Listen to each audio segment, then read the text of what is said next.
Idiots आपण सगळ्यांनी पाहिला आहे आणि त्याच चित्रपटामुळे जगाला फुंगसुक वांगडू सोनम वांगचुक यांच्याबद्दल माहिती मिळाली। तसं पाहिलं तर या चित्रपटात बरंच काही फिक्शन होतं, पण एक गोष्ट मात्र खरी होती।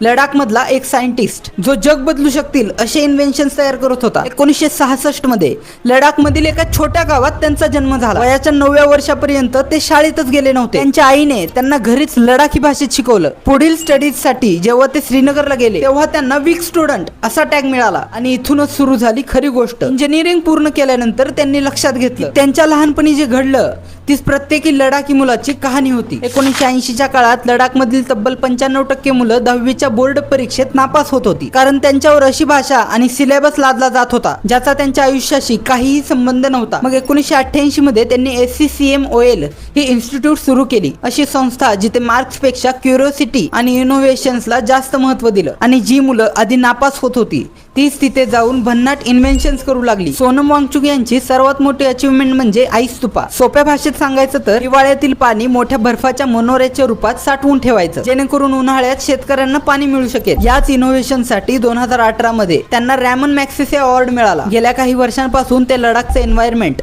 स्थानिक आयडेंटिटी आणि कॉन्स्टिट्यूशनल सेफगार्ड यांसाठी आंदोलन करत आहेत। सध्या ते जंतर मंतरवर हंगर स्ट्राईक वर बसले आहेत। पेपर लीकच्या अकाउंटेबिलिटी साठी ते आवाज उठवत आहेत। तसं पाहिलं तर भारतात अशा काही हंगर स्ट्राईक झाल्या आहेत ज्या तब्बल 16 वर्ष चालल्या आणि त्यापैकी एका आंदोलनात एका व्यक्तीचा मृत्यू झाला।